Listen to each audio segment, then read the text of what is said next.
Hello student, আজকে আবার চলে এসেছি তোমাদের সামনে একটা নতুন ভিডিও নিয়ে। তো আজকে আমাদের আলোচ্য বিষয় আইসিএসসি বোর্ড সিলেবাসে ছোট গল্প গিন্নির কোশ্চেন অ্যান্সার নিয়ে আজকে আমরা আলোচনা করব। তো আগের ভিডিওতে এই গিন্নি গল্পটির বিষয়বস্তু আমি আলোচনা করেছি, আজকে কোশ্চেন অ্যান্সার আমি আজকে আলোচনা করছি। তো গল্পের প্রথমেই একটা লাইন আছে, সেই লাইনটা প্রথমে বলি এবং সেখান থেকে কি কি ধরনের কোশ্চেন হতে পারে, তার অ্যান্সার তোমরা কি করে লিখবে, কিভাবে লিখবে, সেগুলো আমি আজকে বলবো। তাহাকে দেখিলেই বালকদের অন্তরাত্মা শুকাইয়া যাইত। তাহাকে বলতে কাকে বোঝানো হয়েছে? ক্ষয়ের দাগের কোশ্চেন কি আছে? অন্তরাত্মা বলতে কি বোঝো? গয়ের দাগের কোশ্চেন আছে তাকে দেখলে বালকদের অন্তরাত্মা শুকিয়ে যেত কেন? ঘয়ের দাগের কোশ্চেন আছে উদ্দিষ্ট ব্যক্তির চরিত্রের বর্ণনা দাও। আমি আগের দিনও বলেছিলাম যে এখানে 2+2+3+3 এই মার্কস দেওয়া আছে। তো এবার আসি আমি কয়ের দাগের কোশ্চেন যেটা দেওয়া আছে তার উত্তর প্রসঙ্গে বলি। যে কয়ের দাগের কোশ্চেন দেওয়া ছিল তাহাকে বলতে কাকে বোঝানো হয়েছে। তো উত্তরটা এরকম করে লিখতে হবে যে রবীন্দ্রনাথ ঠাকুর রচিত গিন্নি গল্পে তাহাকে বলতে ছাত্রবৃত্তি ক্লাসের 2-3 শ্রেণী নিচের ক্লাসের শিবনাথ পণ্ডিতকে বোঝানো হয়েছে। উত্তরটা এইভাবে লিখতে হবে। ক্ষয়ের দাগের কোশ্চেন আছে যে অন্তরাত্মা বলতে কি বোঝো? ক্ষয়ের দাগের উত্তর বলি, অন্তরাত্মা বলতে হৃদয়ের অন্তঃকরণ অর্থাৎ জীবাত্মাকে বোঝানো হয়েছে। পণ্ডিত মশাইকে দেখলে ছেলেরা দেহ মনে একেবারে আড়ষ্ট হয়ে থাকতো। এই হচ্ছে ক্ষয়ের দাগের অ্যান্সার। গয়ের দাগের কোশ্চেন আছে তাকে দেখলে বালকদের অন্তরাত্মা শুকিয়ে যেত কেন? গয়ের দাগের অ্যান্সার হচ্ছে যে তাকে দেখলেই, তাকে মানে শিবনাথ পণ্ডিতের কথা এখানে বলা হয়েছে, তাকে দেখলেই বালকদের অন্তরাত্মা শুকিয়ে যেত কারণ ছাত্র শাসনে তিনি তার দরাজ হস্তযুগল প্রসারিত করে কিল চর চাপড় শিলাবৃষ্টির মতো অজস্র ধারায় বর্ষণ করতেন। মানে কি? মানে হচ্ছে বেদম প্রহার করতেন। আর সেই সঙ্গে ছিল তার তীব্র জ্বালাময় বাক্যবাণ। তাকে যমের মতো ভয় করত আর সবাই আড়ষ্ট হয়ে থাকত। এই হচ্ছে গয়ের দাগের উত্তর। ঘয়ের দাগের কোশ্চেন ছিল উদ্দিষ্ট ব্যক্তির চরিত্রের বর্ণনা দাও। উত্তরটা এমনভাবে লিখতে হবে ছাত্রবৃত্তি ক্লাসের 2-3 শ্রেণী নিচের ক্লাসে পড়াতেন পণ্ডিত শিবনাথ। তাঁর গোঁপদাড়ি কামানো, চুল ছাঁটা আর মাথার মধ্যস্থলে ছিল ছোট্ট একটা টিকি। তিনি ছাত্র শাসনের ব্যাপারে খুবই দক্ষ ছিলেন। তিনি যেমন প্রহার করতেন তেমনি অশ্রব্য ভাষায় গালাগালি করতে পারতেন আর সামান্য অপরাধে নানা প্রকার শাস্তির বিধান দিতেন। সেই সঙ্গে ছাত্রদের নতুন নতুন নামকরণ করতেন, যা ছাত্রদের কাছে তীব্র মানসিক আঘাতের অন্যতম কারণ ছিল। আসল নামের বিকৃতি ঘটিয়ে নতুন নামকরণ করে তিনি মনে মনে খুব উৎফুল্ল বোধ করতেন। মনের মধ্যে ক্ষোভ নিয়ে আক্ষেপ করে বলতেন যে ছাত্ররা গুরুকে আর দেবতার মতো ভক্তি করে না। তিনি ছিলেন ধূমপাই অর্থাৎ তামাক সেবনে পারদর্শী। এই হচ্ছে শিবনাথ পণ্ডিতের চারিত্রিক বৈশিষ্ট্য। এতগুলো কথা লিখতে হবে। এবারে নেক্সট একটা লাইনে আসি, যেটা আমার মনে হয় খুব গুরুত্বপূর্ণ একটা লাইন। কেবল একটি দেবতার সহিত তাহার সাদৃশ্য উপলব্ধি করা যাইত। কেবল একটি দেবতার সহিত তাহার সাদৃশ্য উপলব্ধি করা যাইত। এই হচ্ছে কোশ্চেন। এবার এর থেকে 4টে ধাপে কোশ্চেন হয়, যেটা আমি আগের ভিডিওতে বলেছি। যে তাহার বলতে কার কথা বলা হয়েছে, এটা গেল কয়ের দাগের কোশ্চেন। ক্ষয়ের দাগের কোশ্চেন কি আছে? কোন দেবতার সঙ্গে তার সাদৃশ্য উপলব্ধি করা যেত? কয় দাগের কোশ্চেন? সেই দেবতার সঙ্গে উদ্দিষ্ট ব্যক্তির কি ধরনের সাদৃশ্য ছিল? কয় দাগের কোশ্চেন? দেবতার সঙ্গে উদ্দিষ্ট ব্যক্তির সাদৃশ্য খোঁজার কারণ কি? এই হলো 4টে ধাপের কোশ্চেন। তো কয় দাগের কোশ্চেন যেটা, তার এবার উত্তরে আসি। কয় দাগের কোশ্চেন ছিল তাহার বলতে কার কথা বলা হয়েছে? উত্তরটা এমনভাবে লিখতে হবে যে রবীন্দ্রনাথ ঠাকুর রচিত গিন্নি গল্পে তাহার বলতে ছাত্রবৃত্তি ক্লাসের 2-3 শ্রেণী নিচের ক্লাসের শিবনাথ পণ্ডিত মশাইয়ের কথা বলা হয়েছে। আচ্ছা, এখানে এই প্রসঙ্গে একটা বলি যে ছাত্রবৃত্তি মানে কি? ছাত্রবৃত্তি মানে হচ্ছে যে মেধার ভিত্তিতে ছাত্রদের প্রদেয় আর্থিক পুরস্কার। ছাত্রবৃত্তির মানে হচ্ছে এটাই। তো ছাত্রবৃত্তির ক্লাস, তার মানেটা কি?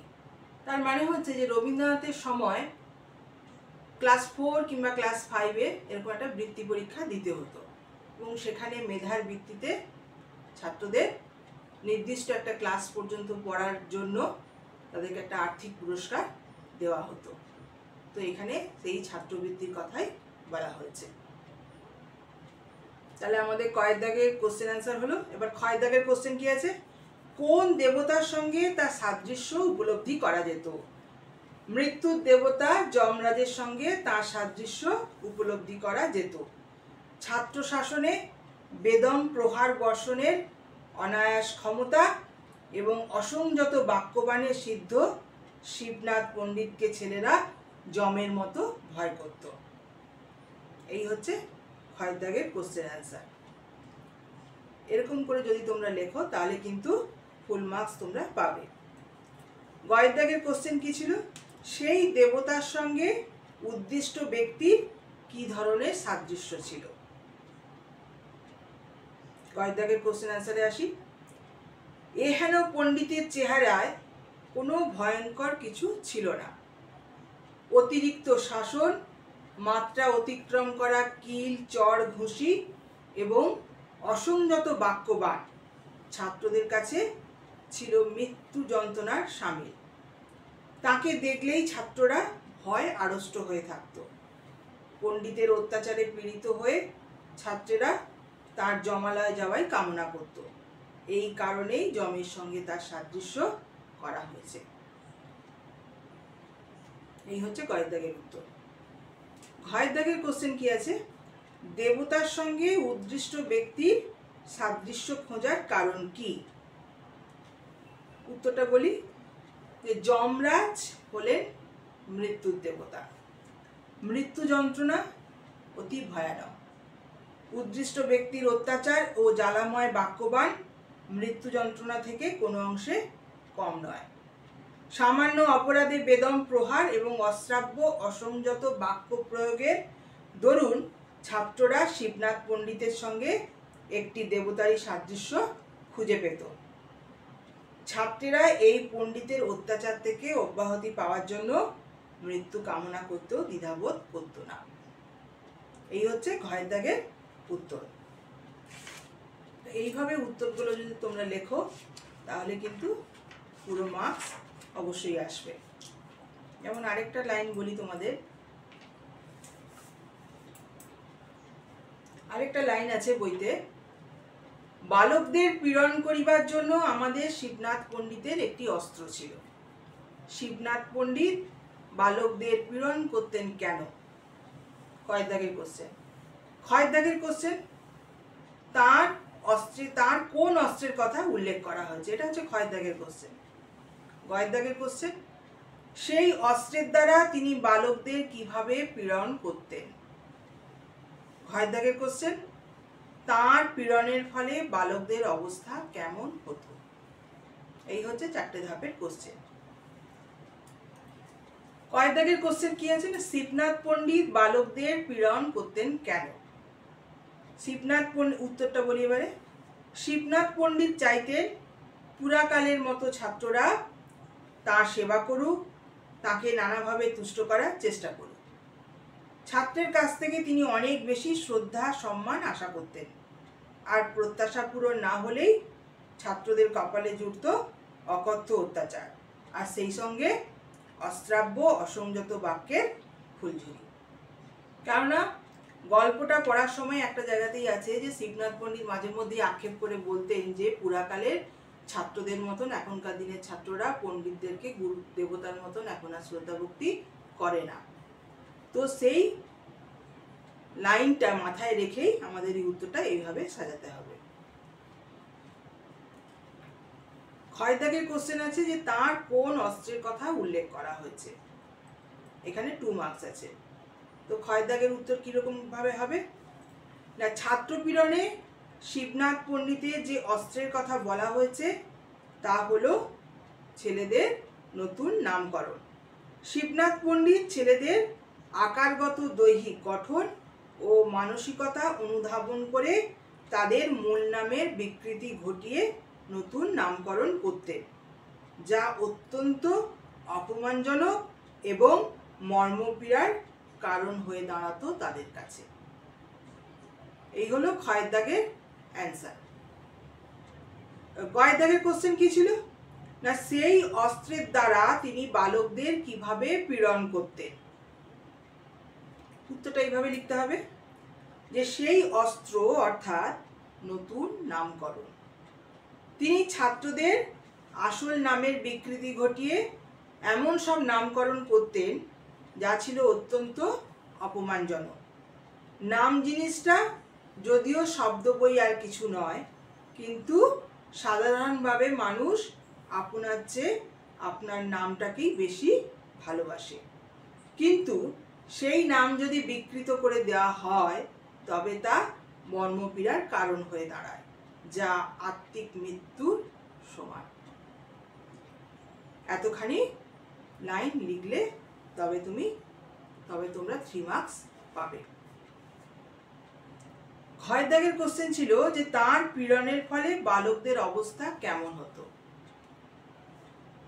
তো আমি উত্তরটা বলি যে তার পীড়নের ফলে বালকদের মানসিক অবস্থা এমন হতো যে তারা মাটির সঙ্গে মিশে যেতে চাইতো, কারণ মানুষ বস্তুর চেয়ে অবস্তুকে বেশি মূল্যবান মনে করে।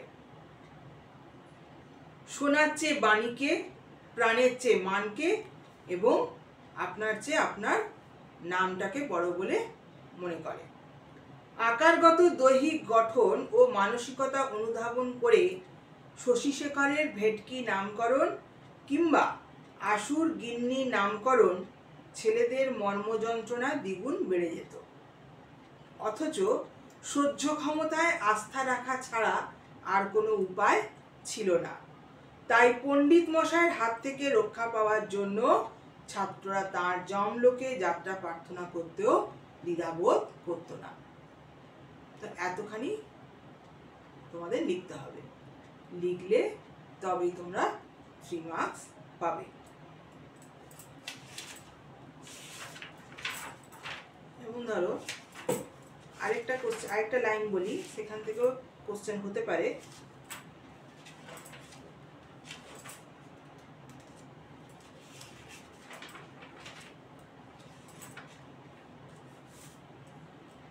ইহা হইতে এই তত্ত্ব পাওয়া যায়। ইহা হইতে বলতে কি বোঝানো হয়েছে? ক্ষয়ের দাগের কোশ্চেন। ক্ষয়ের দাগের কোশ্চেন কি, কোন তত্ত্ব পাওয়া যায়?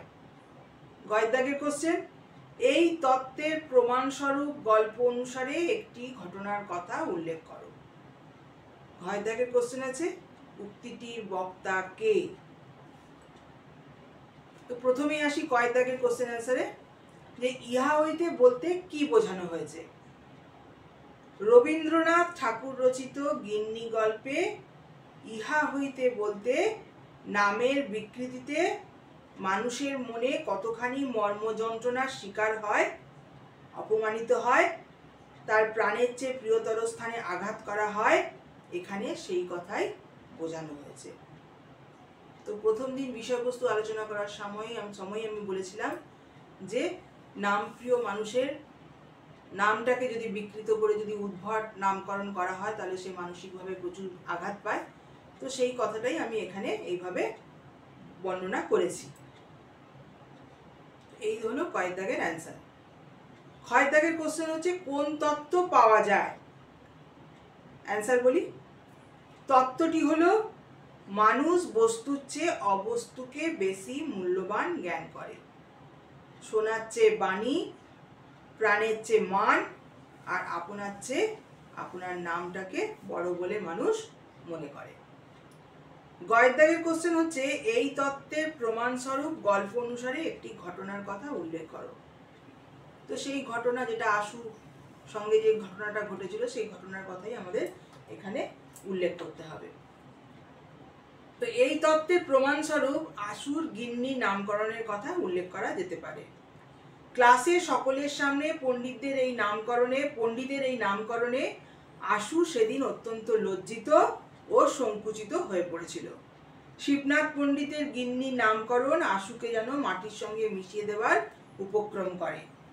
আশু বেঞ্চির উপর থেকে একখানি কোঁচা ও দুখানি পা ঝুলিয়ে ক্লাসের সব বালকের লক্ষ্যস্থল হয়ে সেদিন বসে থাকতে বাধ্য হয়েছিল। তার চোখ ফেটে জল বেরিয়ে আসার উপক্রম হয়। এতদিনে আশুর হয়তো অনেক বয়স হয়ে থাকবে, জীবনে হয়তো অনেক সুখ দুঃখ লজ্জার দিন এসেছে, কিন্তু সেদিনকার ক্লাসের মধ্যে পণ্ডিত মশাইয়ের গিন্নি নামকরণের সঙ্গে আর কোনো কিছুর তুলনা করা যায় না। এই হচ্ছে গয়ের দাগের উত্তর। ঘয়ের দাগের কোশ্চেন আছে উক্তিটির বক্তা কে? এখানে বলতে হবে যে উক্তিটির বক্তা লেখক বা কথক রবীন্দ্রনাথ স্বয়ং। এই হলো আমাদের এই লাইনের পুরো অ্যান্সার। ক খ গ ঘ চারটে অ্যান্সার আমি বললাম। তারপর ধরো অনেক লাইন আছে, অনেক লাইন থেকে কোশ্চেন হয়। আমার মতে যেগুলো গুরুত্বপূর্ণ লাইন সেগুলো আমি তোমাদের সামনে বলছি এবং তার উত্তরগুলো আমি আলোচনা করে দিচ্ছি।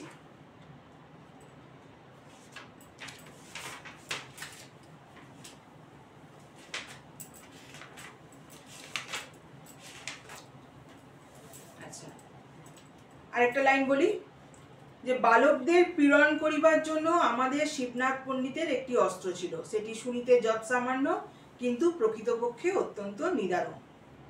তো কয়ের দাগের কোশ্চেন আছে শিবনাথ পণ্ডিত কে? ক্ষয়ের দাগের তাঁর অস্ত্রটি কি? গয়ের দাগের কোশ্চেন আছে সেটি প্রকৃতপক্ষে নিদারুণ কেন? ঘয়ের দাগের কোশ্চেন যে এখানে কার ওপর অস্ত্রটি প্রয়োগ করা হয়েছিল এবং তাতে সেই বালকের কি অবস্থা হয়েছিল। এই হচ্ছে চারটে কোশ্চেন। তো এই প্রসঙ্গে তোমাদের বলি যে বিষয়বস্তুটা তোমরা যদি ঠিকঠাক করে পড়ো তাহলে কিন্তু এই কোশ্চেনের অ্যান্সারগুলো যে কোনো জায়গা থেকে যে কোনো কোশ্চেন তুলে দিলে, যে কোনো লাইন তুলে দিলে সেই লাইনের অ্যান্সার দেওয়া সম্ভব। খুব একটা কঠিন বলে মনে হয় না আমার। তো এবার এর উত্তরটা আলোচনা করে দিই যে কয়ের দাগে কোশ্চেন আছে শিবনাথ পণ্ডিত কে? তো এখানে অ্যান্সারটা এরকমভাবে লিখতে হবে যে রবীন্দ্রনাথ রচিত গিন্নি গল্পে শিবনাথ পণ্ডিত ছিলেন ছাত্রবৃত্তি ক্লাসের 2-3 শ্রেণী নিচের ক্লাসের পণ্ডিত। তার চেহারাটা ছিল অদ্ভুত, গোঁফদাড়ি কামানো, চুল ছোট করে ছাঁটা, আর মাথার উপর ছিল ছোট্ট একটা টিকি। এটা লিখলে 2 মার্কস আসবে। তার অস্ত্রটি কি? ক্ষয়ের দাগের অ্যান্সার শিবনাথ পণ্ডিতের ছাত্রপীড়নের অস্ত্রটি হচ্ছে ছেলেদের নতুন নামকরণ করা। ছেলেদের আকারগত সাদৃশ্য ও মানসিকতা অনুধাবন করে তিনি ছেলেদের নতুন নতুন নামকরণ করতেন, যা ছাত্রদের কাছে অত্যন্ত মর্মপীড়ার কারণ হয়ে দাঁড়াতো। এইটা হচ্ছে ক্ষয়ের দাগের উত্তর। এবার গয়ের দাগের কোশ্চেন আছে যে সেটি প্রকৃতপক্ষে নিদারুণ কেন? তো গয়ের দাগের উত্তর হচ্ছে যে সেটি অর্থাৎ শিবনাথ পণ্ডিত ছাত্রদের এমন নামকরণ করতেন যা ছাত্রদের কাছে অত্যন্ত অপমানজনক ও মর্মপীড়ার কারণ হতো।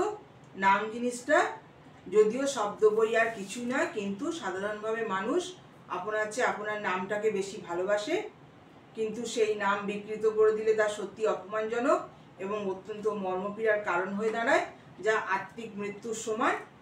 নতুন নামকরণের ফলে ছাত্রদের অবস্থা এমন হতো যে তারা মাটির সঙ্গে মিশে যেতে চাইতো। তো এইরকম ঘুরিয়ে ফিরে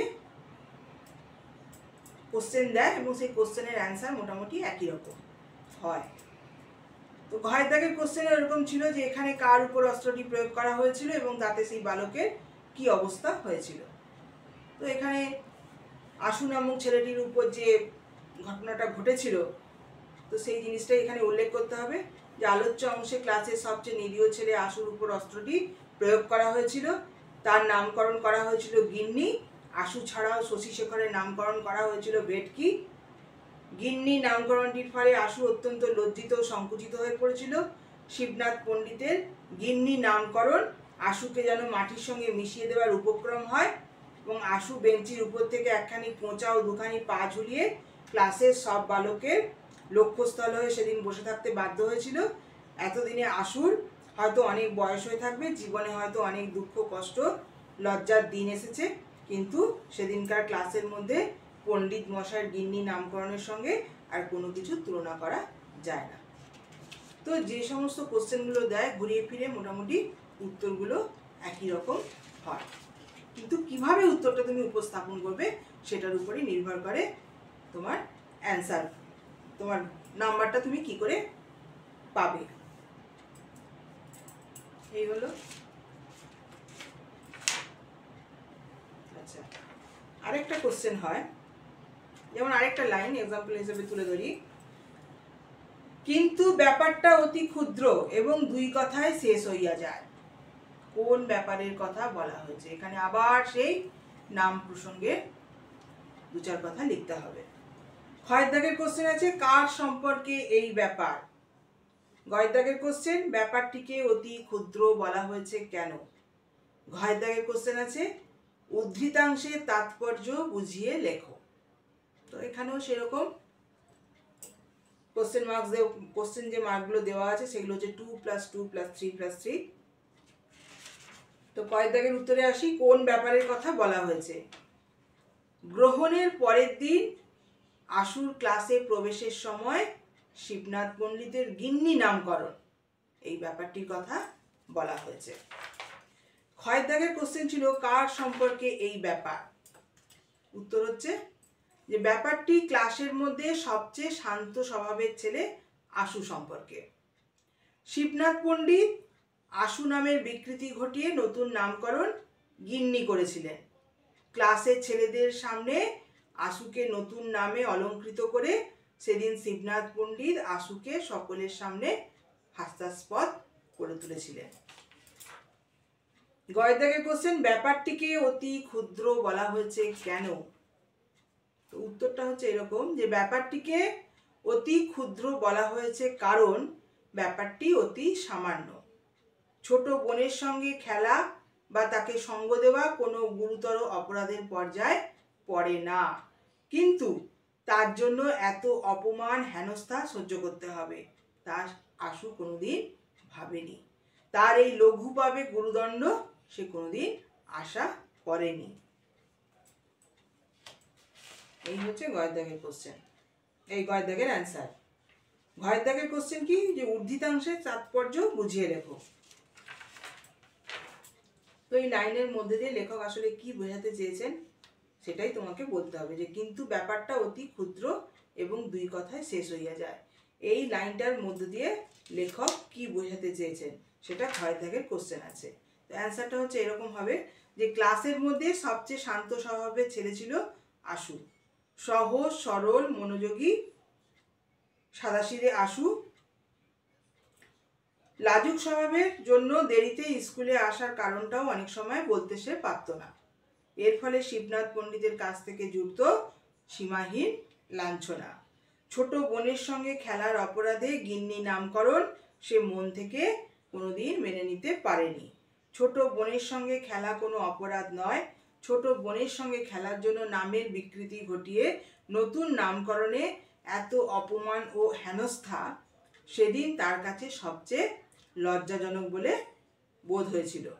পৃথিবীর লোক কোনো কালে তা ভুলে যাবে এ কথা আশু কোনোদিন বিশ্বাস করতে পারেনি বা কোনোদিন তার বিশ্বাস হয়ওনি। এগুলো আমি আলোচনা করলাম।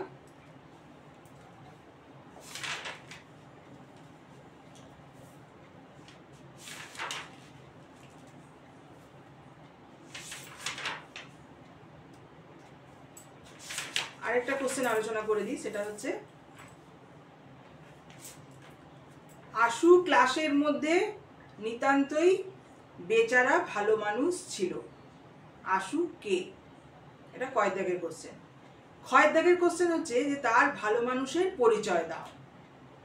কয় দাগের কোশ্চেন, তাকে শিবনাথ পণ্ডিত কি নাম দিয়েছিলেন। ঘয়ের দাগের কোশ্চেন আছে তার এরূপ নামকরণ করা হয়েছিল কেন। এই 4টে ধাপে কোশ্চেন আছে। তো কয় দাগের অ্যান্সার বলি। কয় দাগের কোশ্চেন ছিল আশু কে। অ্যান্সারটা হচ্ছে এরকম যে রবীন্দ্রনাথ ঠাকুর রচিত গিন্নি গল্পে আশু কেন্দ্রীয় চরিত্র। শিবনাথ পণ্ডিত কৃত আশুর নতুন নামকরণ হয় গিন্নি। এই হচ্ছে আশু। যেহেতু আমাকে এখানে 2 মার্কস দেওয়া আছে, তো সেরকম ভাবে আমাকে উত্তরটা লিখতে হবে। ক্ষয় দাগের কোশ্চেন ছিল তার ভালো মানুষের পরিচয় দাও। উত্তরটা বলি যে সহজ সরল সাদাসিধে ক্লাসের মধ্যে সবচেয়ে শান্ত স্বভাবের ছেলে ছিল আশু। ক্লাসে সবার চেয়ে সে ছিল বয়সে ছোট। পড়াশোনায় ছিল মনোযোগী। লাজুক স্বভাবের কারণে সব কথাতেই সে মৃদু মৃদু হাসত। স্কুলের অনেক ছেলেই তার সঙ্গে ভাব করার চেষ্টা করত, কিন্তু সে কোনো ছেলের সঙ্গেই খেলা করত না। স্কুল ছুটি হওয়া মাত্রই এক মুহূর্ত দেরি না করে সে বাড়ি চলে যেত। এই হচ্ছে তার ভালো মানুষের পরিচয়। তো গয়ের দাগের কোশ্চেন আছে যে তাকে শিবনাথ পণ্ডিত কি নাম দিয়েছিলেন। তো গয়ের দাগের অ্যান্সার এরকম হবে যে আশুর নতুন নামকরণ হয় শিবনাথ পণ্ডিত তার নাম দিয়েছিলেন গিন্নি। ঘয়ের দাগের কোশ্চেন আছে তার এরূপ নামকরণ করা হয়েছিল কেন। অ্যান্সার হচ্ছে এরকম যে একটি বৃষ্টির দিনে আশু তার বোনের সঙ্গে বাড়ির গাড়ি বারান্দায় পুতুলের বিয়ে খেলা খেলছিল, কিন্তু বিয়ে দেওয়ার জন্য কোনো পুরোহিত খুঁজে পাওয়া যাচ্ছিল না। বৃষ্টিতে আধভেজা অবস্থায় এক ব্যক্তিকে গাড়ি বারান্দায় দাঁড়িয়ে থাকতে দেখে আশুর বোন তাকেই পুরোহিত হওয়ার জন্য অনুরোধ জানায়। আর ওই ব্যক্তির উপর চোখ পড়তেই আশু ভয় ও লজ্জায় দৌড়ে বাড়ির ভিতর চলে যায়। আর তার অবশ্যম্ভাবী পরিণাম আশুর নতুন নামকরণ গিন্নি। কারণ শিবনাথ পণ্ডিত পাঠশালার সকলকে জানিয়ে দেন আশুর গিন্নিপনার কথা। এই হচ্ছে উত্তর। ঠিক আছে, আমি অনেকগুলো কোশ্চেন তোমাদের সামনে তুলে ধরলাম এবং তার অ্যান্সারগুলো আমি আলোচনা করলাম। এরকম আরও গল্পের মধ্যে আরও অনেক লাইন আছে যেগুলো থেকে কোশ্চেন হয়। তো ফর এক্সাম্পল হিসেবে আমি আরও একটা লাইন যেমন তোমাদের তুলে দিচ্ছি, বলছি তোমাদের সামনে। তো তার অ্যান্সারটা মোটামুটি ওরকম করেই হবে। যেমন ধরো যে গল্পের মধ্যে একটা লাইন আছে, সেটা হচ্ছে যে তাহার ছুটির দিন সম্পূর্ণ মাটি হইয়া গেল। তাহার বলতে কার কথা বোঝানো হয়েছে। কয়েক দাগের কোশ্চেন। ক্ষয়ের দাগের কোশ্চেন ছুটির দিনটাকে সে কিভাবে উপভোগ করছিল সেই আসল প্রসঙ্গে আসতে হবে। সেই বলতে হবে বৃষ্টির দিনে গাড়ি বারান্দায় বসে বোনের সঙ্গে খেলছিল, এইভাবেই সে উপভোগ করছিল ছুটির দিনটা। এইভাবেই উত্তরটাকে সাজিয়ে গুছিয়ে লিখতে হবে। গয়ের দাগের কোশ্চেন আছে যে ছুটির দিনটি মাটি হয়ে গেল কেন, সেই আসল প্রসঙ্গ টেনে এনে সেই বৃষ্টির দিনের কথা উল্লেখ করে বলতে হবে এই ঘটনাটার কথা, যে এর পরের দিন তার সঙ্গে। তারপরে ঘয়ের দাগের কোশ্চেন আছে যে এর পরের দিন তার সঙ্গে কোন ঘটনা ঘটেছিল। তো সেইভাবেই বলতে হবে যে পরের দিন স্কুলে এসে আশুর সঙ্গে কি করেছিল শিবনাথ পণ্ডিত, তার গিন্নি নামকরণ কিভাবে দিল, এবং তারপর স্কুলের ছাত্ররা তাকে কিভাবে গিন্নি গিন্নি বলে তাকে কিভাবে খেপিয়ে তুলেছিল, কিভাবে সে লজ্জায় মিশে গিয়েছিল মাটির সঙ্গে, কিভাবে সে মনে কষ্ট পেয়েছিল, এইগুলো সাজিয়ে গুছিয়ে লিখতে হবে। এবং এই ধরনের অ্যান্সার আমি আগের কোশ্চেনগুলোতে আমি আলোচনা করে দিয়েছি। তো এই হচ্ছে গিন্নি গল্পে যেরকম ধরনের কোশ্চেন বোর্ডসে আসে সেই ধরনের কোশ্চেন কিন্তু আমি এখানে আলোচনা করে দিলাম। তো আবার আমি এক কথা বলবো যে আমি আগের ভিডিওতে আমি বিষয়বস্তু যেভাবে আমি আলোচনা করে দিয়েছি সেটা যদি তোমরা ফলো করো তাহলে গল্পে যে কোনো জায়গা থেকে যে কোনো লাইন তুলে দিলে কিন্তু তোমাদের পক্ষে উত্তর দেওয়াটা সম্ভব, ইজি হবে উত্তর দেওয়াটা। তো এই হলো তাহলে আজকে আশু নামক গল্পটির কোশ্চেন উত্তর আমি আজকে আলোচনা করে দিলাম। তো আজকে আমাদের আলোচনা এই পর্যন্তই থাক। তো আমি আবার বলি যে আমার পড়া যদি তোমরা বুঝতে পারো তাহলে তোমরা আমাকে লাইক করো, শেয়ার করো, সাবস্ক্রাইব করো আমার চ্যানেলটাকে। এছাড়া যদি কোনো জিজ্ঞাসা তোমাদের থেকে থাকে, যদি কোনো ডাউট থেকে থাকে, তাহলে কমেন্ট বক্স আছে সেখানে তোমরা জানাতে পারো, কিংবা এই ভিডিওর নিচে একটা ডেসক্রিপশন বক্স আছে, সেখানে জিমেল দেওয়া আছে, সেখানে এসেও তোমরা রাখতে পারো তোমাদের কোশ্চেন, এবং আমি যথাসাধ্য চেষ্টা করব সেই সমস্ত উত্তর দেওয়ার। তো আজ এই পর্যন্তই। আমি নেক্সট ভিডিওতে আসব ছোট গল্প কিংবা কবিতার কোনো একটা নির্দিষ্ট টপিক নিয়ে। তাহলে আজ এই পর্যন্ত।